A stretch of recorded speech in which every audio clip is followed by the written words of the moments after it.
संघर्ष किया।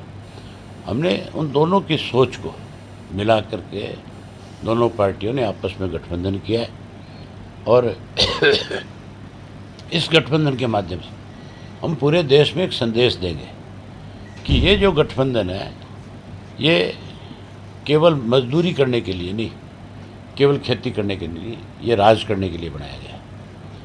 हम सत्ता में आएंगे और देश में संदेश देंगे कि अगर प्रदेश में सत्ता में मजदूर और किसान इकट्ठा होकर के सत्ता में आ सकता है तो फिर पूरे देश में क्यों नहीं। हम अपना हिस्सा चाहते हैं, हमें अपना हिस्सा लेना है। भाजपा के पास तो उम्मीदवार ही नहीं है। जो 10 साल से सत्ता में है उस पार्टी की हालत टूहना के अंदर ये है कि उसके पास कोई उम्मीदवार नहीं है। वो तो ढूंढ रहे हैं कि कोई ना कोई किसी भी पार्टी का उम्मीदवार हमें मिल जाए, हम उसको टिकट दे करके चुनाव लड़ा दें। जबकि उनका यहाँ से राज्यसभा का भी एक मेंबर है, पहले इनकी पार्टी का अध्यक्ष भी रहा है।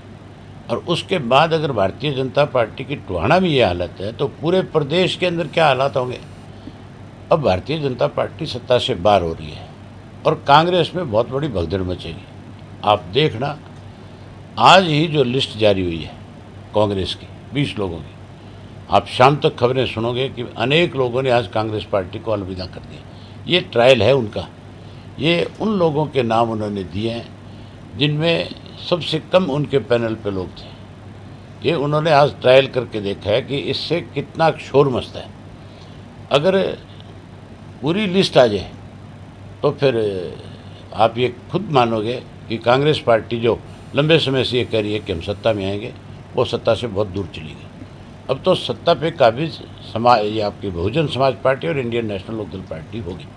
टोहाना से होगा अगर हल्का से उस पर प्रकाश डालें। हम कल बैठ करके आपस में इस बारे में चर्चा करेंगे। हमारा समझौता आपस में हो चुका है।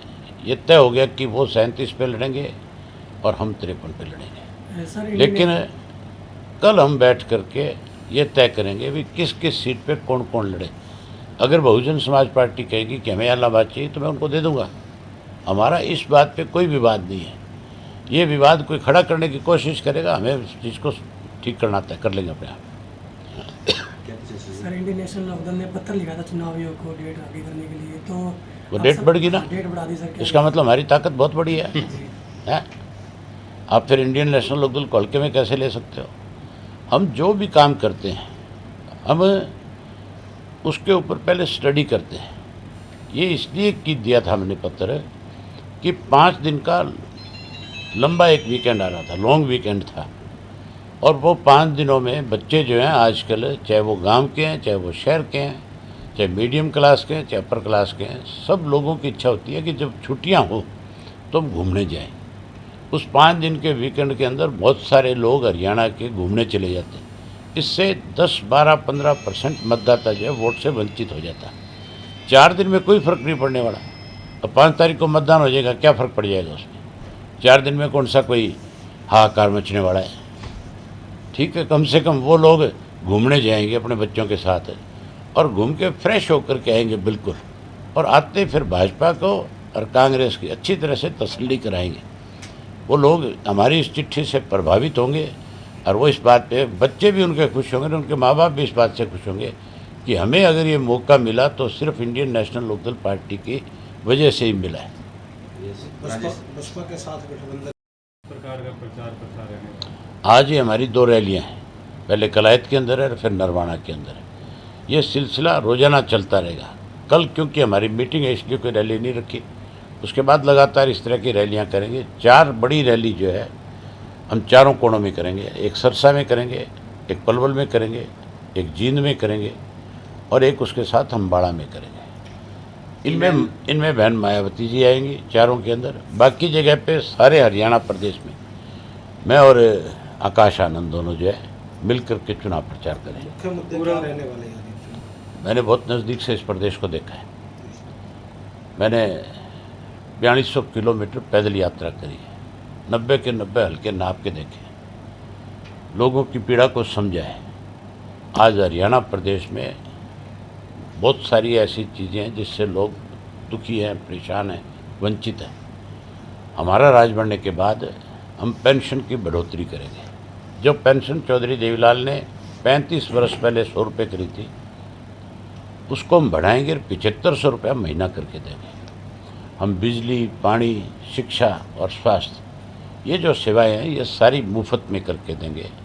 मुझे आप जैसे साथी ने पूछा था कि बिजली कैसे मुफ्त करोगे, मैंने कहा मैं स्वयं उदाहरण हूँ।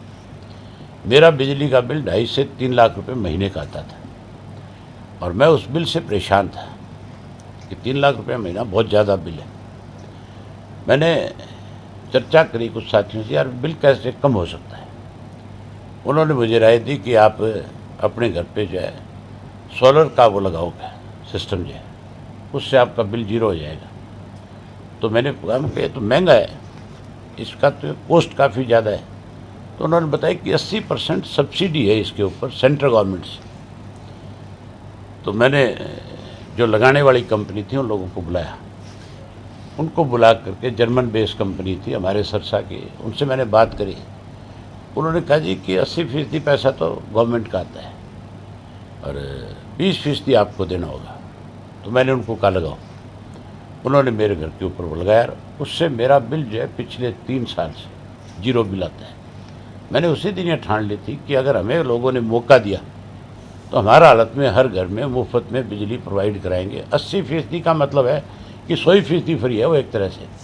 आप मान के चलो उसमें से कुछ तो अधिकारी भी खाते होंगे, कुछ मंत्री तक भी जाते होंगे और बाकी जो लगाने वाला है वो भी उसमें कोई 10%, 5% कमाता होगा। इतना बड़ा डिपार्टमेंट है बिजली बोर्ड का, हम उन्हीं की जिम्मेवारी लगाएंगे कि हर घर पे जाओ और जा करके पैनल लगा करके आओ और फ्री में लगा के दो सब। मध्यम जी श्रेणी पूरा बयान है जी, कांग्रेस ने उनके साथ धोखा किया है, कंपनी की तरह वो काम कर रहे हैं। तो क्या कांग्रेस ने धोखा किया? धोखा तो तैने किया है। जिस भी पार्टी में गया उसी पार्टी को जिसने तेरे को अगर टिकट नहीं दी तो तैने उसको बाय बाय कर दी 1 मिनट में। तेरे से बड़ा धोखा करने वाला कौन है? धोखा तो तैने टोहाना की जनता के साथ भी किया, रोटियां खुआ के झूठ बोल के वोट ले गया। मध्यम वर्ग जो है, अगर मैं शहर के मध्यम वर्ग की बात करूं, जो ना स्वर्ण में आते हैं ना वो वर्ग काफी परेशान है क्योंकि उनको मजबूरी में छोटी छोटी नौकरी में काम। क्या उनके लिए आपकी सरकार के लिए कोई पैकेज? वो नहीं है। हरियाणा का हर व्यक्ति दुखी है, चाहे कर्मचारी है, चाहे व्यापारी है, चाहे किसान है, मजदूर है, महिलाएं हैं, स्कूल में पढ़ने वाले बच्चे हैं, रेडी फेड़ी वाले हैं। कोई व्यक्ति ऐसा नहीं है जो आज परेशानी है। हर एक आदमी से आज बहुत ज़्यादा भ्रष्टाचार है, अपराध उससे भी ज़्यादा है। आज हालत ये है कि कोई भी शहर में काम करने वाला व्यक्ति जो है, व्यापारी जो है, वो सारा दिन इस बात की चिंता करता है पता नहीं किसका टेलीफोन आ जाएगा, कौन फिरौती मांग लेगा, कौन तेरी दुकान पे आके गोलियां चला देगा, कौन तुझे मार देगा। सबसे बड़ी बात, जब तक लॉ एंड ऑर्डर ठीक नहीं होगा प्रदेश आगे नहीं बढ़ सकता, प्रदेश कमज़ोर हो जाएगा।